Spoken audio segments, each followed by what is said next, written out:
Good day, ladies and gentlemen. Welcome to this first lecture on collections management. In this lecture, we'll look at generally what collections management is, and then we'll also look at what to expect from the next couple of lectures. So, I can give you 1,000,001 definitions of a collections manager, but what does a collections manager actually do? A collections manager is the person responsible for the objects of a museum or an art gallery. Okay, so what is his main function? His main function is to, yes, look after objects, but his main function is to manage the interactions between people and objects.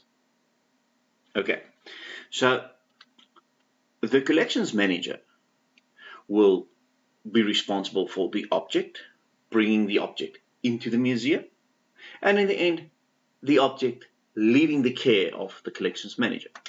Okay, so let's unpack that. So when anybody interacts with an object, the collections manager should be aware of it, document it, and make sure that the object stays in an optimal condition. So the collections manager is therefore responsible for the interaction between curators, conservators, researchers, donors, buyers, well, pretty much any person that you might think. So let's put this entire thing into perspective. When you start with an object, the object doesn't start out in the museum, of course. Well, you might have objects in the museum, but somebody had to already interact with them if they're in the museum. 90% of you will not necessarily start with an empty museum.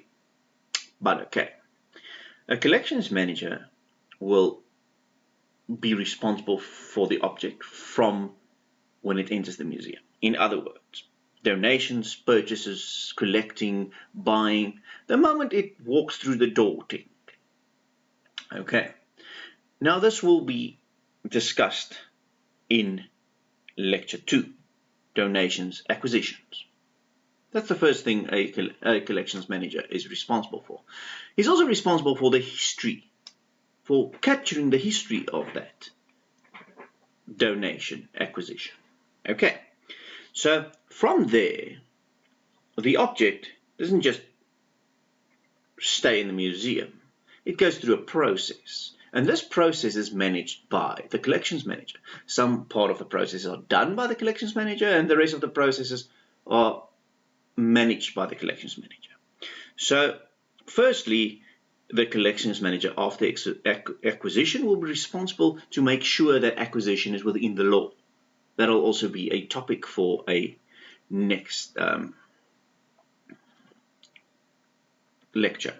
So after that, the collections manager will inventorize the collection.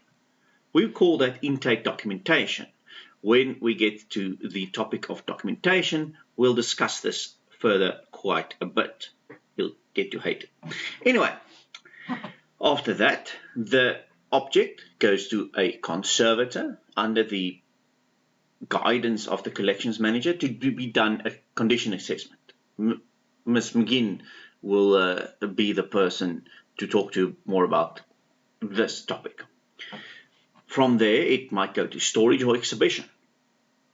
The collections manager, of course, manages that. He also manages the documentation of the object, in detail documentation, after intake documentation, and then after that, even advanced documentation. All topics more in the documentation section of the lectures. In South Africa, there's also a little thing called GRAP 103. Now, GRAP 103 is a directive from the Auditor General. The problem with GRAP 103 is most people grapple with this. So what we'll do is we'll have a lecture specially about GRAP 103. If GRAP 103 is of course done when intake is done, it makes it easier for your life forward. Okay. Then after this object gets stored or exhibited, the collection manager still stays responsible for it. Even although there is a curator or a conservator, the collections manager needs to know where the object is at all times. Okay, we will of course talk about how do you look at location, custodian, whoever is responsible for things at any given time.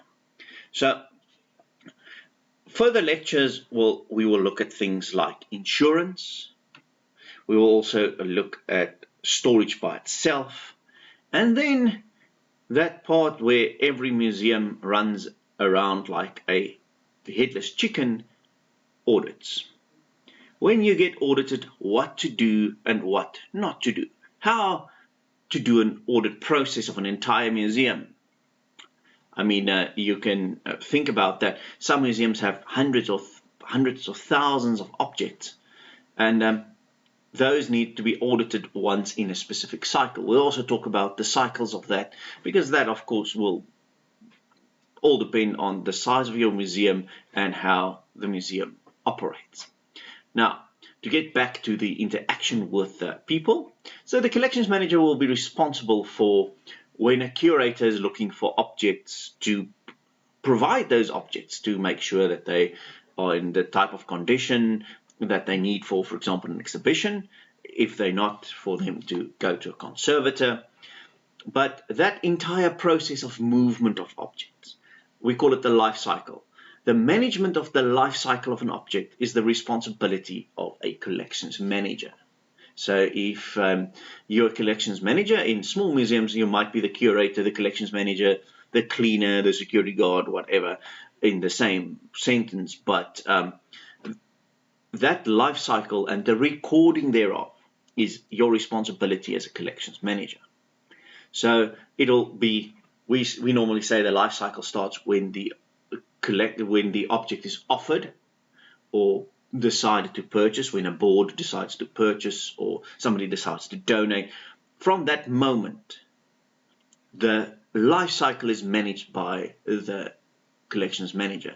The collections manager will be the one who decides when to do whatever. So when an object is requested to be exhibited or researched, it is the collections manager's duty to make sure that object is accessible, it is possible, and also that the information that goes with those objects are actually accessible and actually do exist.